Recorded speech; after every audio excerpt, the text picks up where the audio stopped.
Hello and welcome, everybody. Thank you so much for joining me today. It has happened. Y'all, it has happened. This is a big day. Joseph Biden, the president of the United States, has finally said the word Tesla. And here's a cursor with the American flag to celebrate.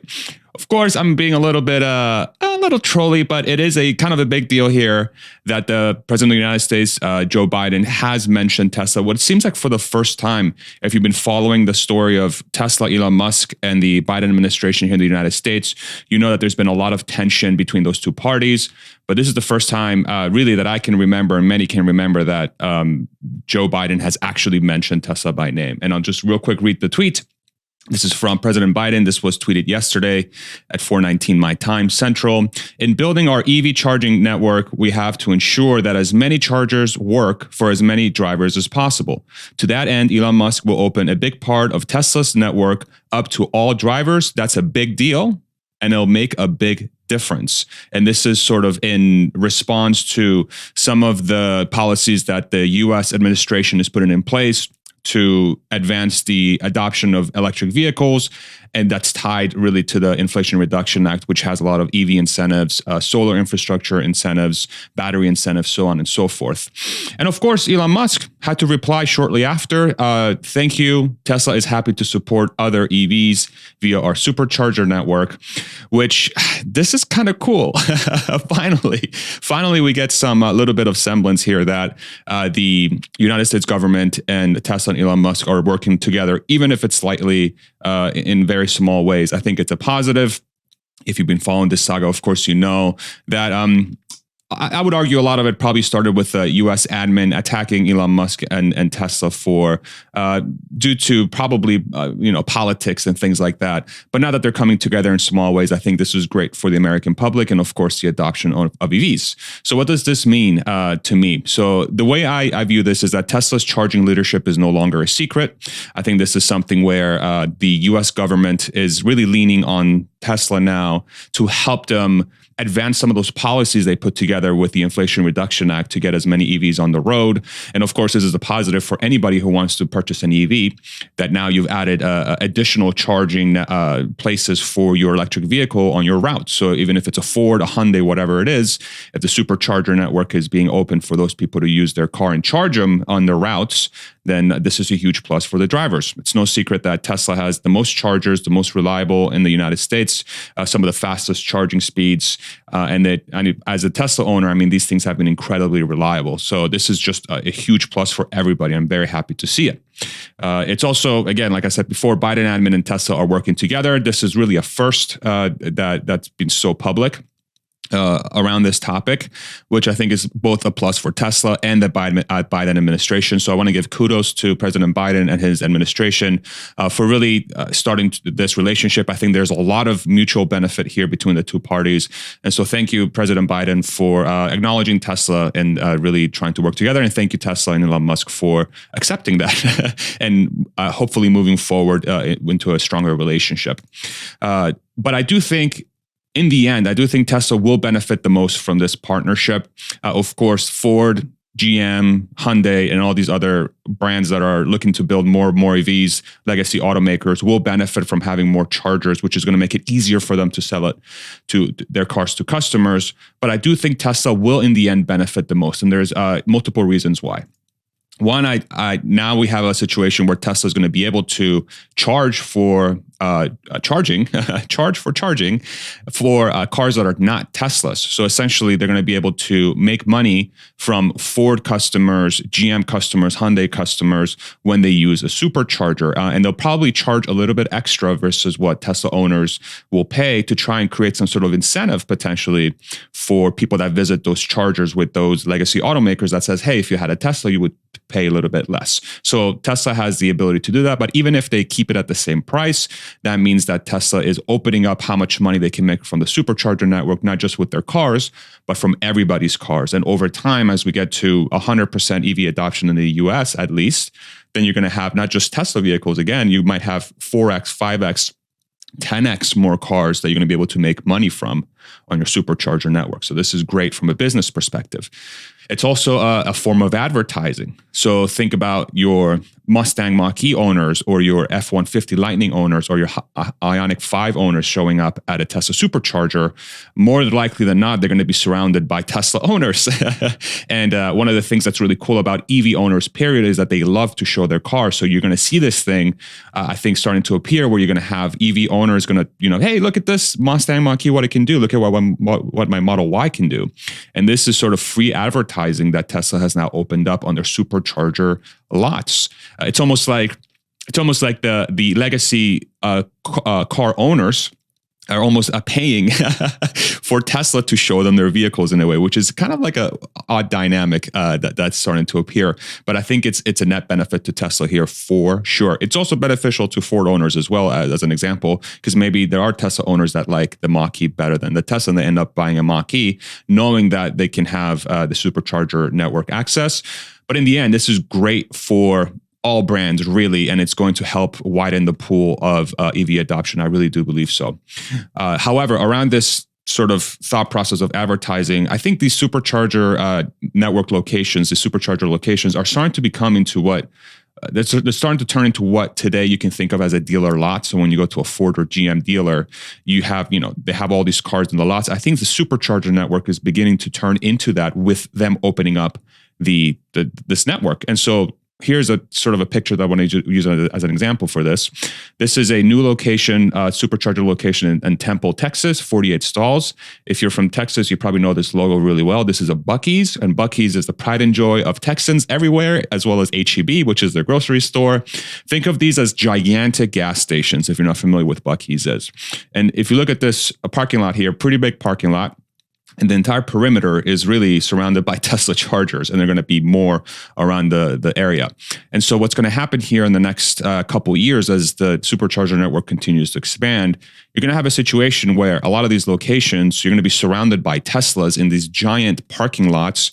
And in the case of the Bucky's, you're going to have a lot of F-150 owners. You're going to have a lot of Ram 1500 owners, GM pickup trucks, so on and so forth. And then you're going to have a bunch of Cybertrucks just hanging out on the perimeter being charged by owners who are very willing to show what their cars can do. And so I think this is a very fascinating way of Tesla sort of, again, leveraging what they've built for multiple purposes. So not only will they be able to make money from these chargers from other owners, but they're also going to be able to showcase their cars to not just electric vehicle customers, but anybody who's going to be at this location with a bunch of Teslas at the lot, which is very, very similar to what a dealer lot is today. So fascinating development. Again, kudos to the Biden administration for opening this door and moving forward with Tesla. Kudos to Tesla for jumping on this. And yeah, I think beneficial for everybody, like I just said. So super fascinating. Let me know what you think of this development in the comments. And if you're enjoying what you're watching so far, I would love it if you throw me a like. This helps the YouTube algorithm show this video to more people. Thank you so much. I'm getting better at including this in the slides. Look at me go. The other thing I want to cover is a hardware 4. I'm sure if you're following the Tesla story closely that you already know this. I believe Rob Maurer, shout out Rob from Tesla Daily. I think he covered this in his video last night as well. So thank you very much for doing that, dude. This is a picture of hardware 4, the hardware that's supposed to be coming out with the Tesla Cybertruck and other future cars. This is a tweet from Green, at Green the Only. Make sure you go follow him on Twitter. I'm sure you're all eager to know more about hardware 4, so I'm going to show you the refreshed car computer from a Model X. Just don't tell anybody you saw it because it's really a secret still. So why are you showing it? But okay, we'll all benefit, I guess. This unit made appearance at the EPC, which is the electronic parts catalog. If you're not familiar with that, what that means, this basically Tesla's parts catalog that they have online about a month ago, but the picture was hidden. And so this is what the picture looks like. This is a rough picture of hardware 4. Allegedly, I want you to take these pictures with a grain of salt, but it does seem like it's creating a lot of conversation. It does seem quite legit. If we sort of look at some of the additional pictures that Green posted for us, there are some differences that are starting to appear in the hardware. You can see that the form factor between hardware 4 and hardware 3 is quite different. You also have, this is sort of a side picture laid down on the other side. And this is sort of like, you can see here, it's this part right here for hardware 3, hardware 4. But you can see that, the places where the screws are at and sort of the form factor of the computer is different. And so one of the questions that will come up, obviously, from this, right, is can it be retrofitted? Is this something that's going to be easy for Tesla to do. There's also, from a sensor perspective, there are now 12 fully populated camera connectors. One is marked spare, though. And so what the thought process here is that could there be additional cameras, right? So one of the takeaways that I have from these pictures for sure is that the Cybertruck supply chain is spooling up. As we know, the hardware for computer and hardware suite Elon Musk has said will be part of the Cybertruck.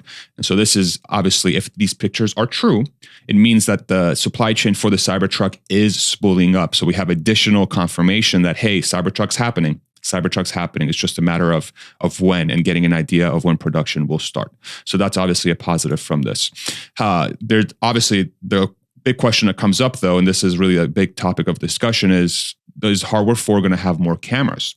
Is it going to be a thing where we're going to move from 8 cameras to 10 cameras? Or really it's 9 cameras because you have the internal camera in the FSD cars as well. You have 8 around the car and 1 in the cabin. Could it be now 11 total cameras or 12 total cameras, which implies at least 2 more cameras in the hardware suite? And I want to give a shout out here to Matt Smith and James Dalma, who are having a conversation on this topic as well. And James Dalma, if you're not familiar with him, he's been on the channel before.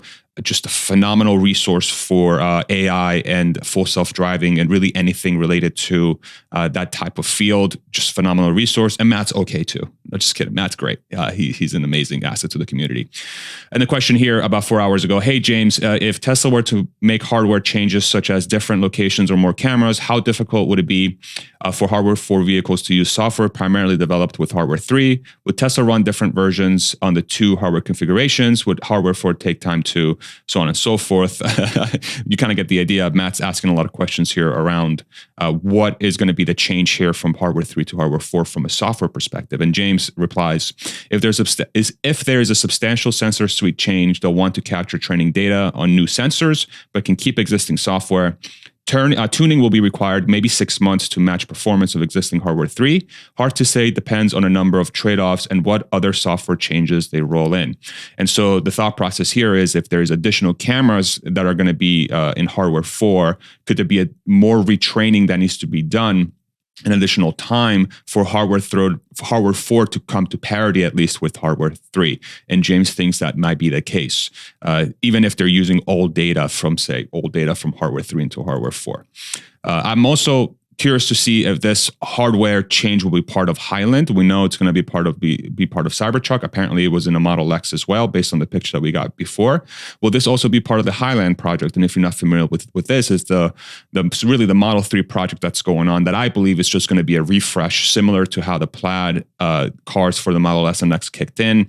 It's going to be a way to lower the cost of the Model 3, so it's a little bit cheaper and creates better differentiation between the 3 and the Y. But I do wonder if this hardware suite is also going to be part of the Model 3 refresh and potentially, Model 3 refresh and potentially the Model Y as well. But the huge question here, I believe, and again, this is all speculation. Do not take what I say to heart. This is just me thinking out loud, and I'd love to hear your thoughts in the comment section below. Can it be retrofitted?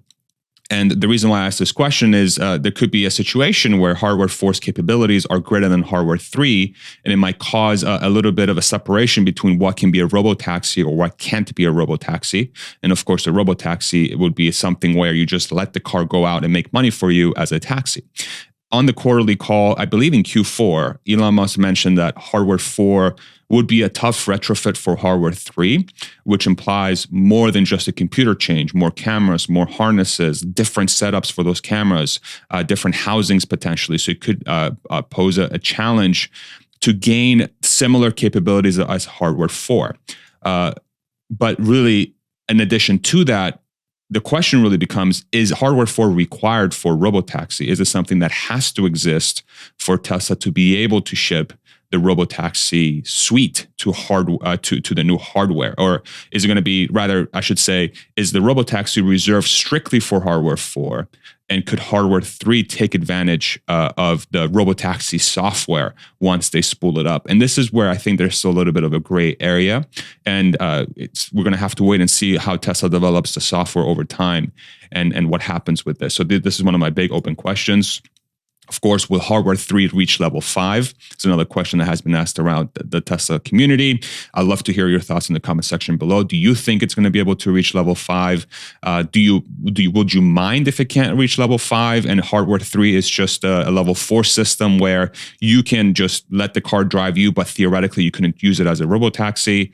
Let me know what your thoughts are there. Again, open questions. I'm not saying it's one way or the other, but it is a curious thing as Tesla develops the hardware suite and adds more cameras.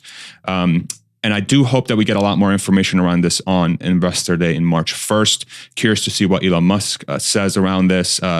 There's a chance that they will unveil maybe the Highland project and potentially more about the hardware for sort of system that they've built for their new cars that might start shipping on March 1st. But again, this is just speculation. I have no idea if this is going to happen or not.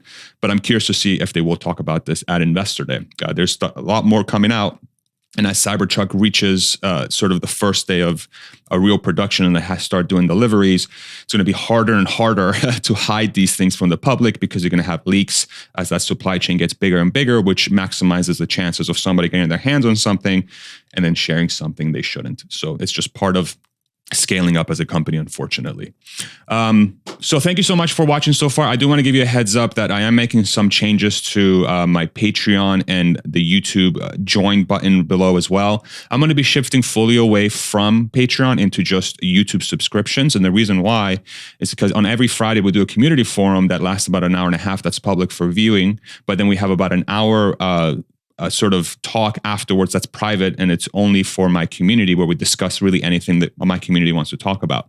And I want to make sure these are available for all my members to view. And it's tough to manage through Patreon, but it's very easy to do through YouTube for me. So as I scale out the channel, it's a lot easier for me to just bring everything under one house. So if you are a Patreon member, I would encourage you to cancel the Patreon membership and move it over to the YouTube membership so you are able to view all those videos as they come up. If you're not a YouTube member, by clicking on join below, then you won't have access to those quote unquote private conversations that I have with my community. That's part of becoming a member of this channel. So I do encourage you to do that as soon as you can. If you are interested in seeing all those private conversations we have with my community, do become a YouTube member. Those will be available every single day on Friday after we're done with the conversation. They'll be live streamed as well, so you can tune in live with us, or you can join us for the conversations themselves on the private Discord, which is you'll get access to as you sign up through the YouTube Live. And then you'll get these cool little badges and some emojis. And we just added our president, because of course we have to give him some props for mentioning Tesla for the first time finally. So consider doing that. If not, that's okay too. I put out a bunch of obviously free content out on my channel, and that will always continue. But I do want to make sure I give additional perks for my community members who choose to part ways for $3 a month. And it doesn't seem like a lot, but I do obviously value everybody's time and willing to invest in this channel. So I'd really take that really seriously. So thank you so much for doing that. Really appreciate you guys very, very much. All right. Let me know if you enjoyed this content. Do let me know in the comment section what you're thinking about the Supercharger network, hardware 4, just so much going on in the Tesla community lately. And there's other ways to support the channel as well in the description by purchasing some merch, just like the shirt I'm wearing right now, as well as a code for Athletic Greens as well in the description. All right, everybody, take it easy. We'll see you in the next one. Bye-bye.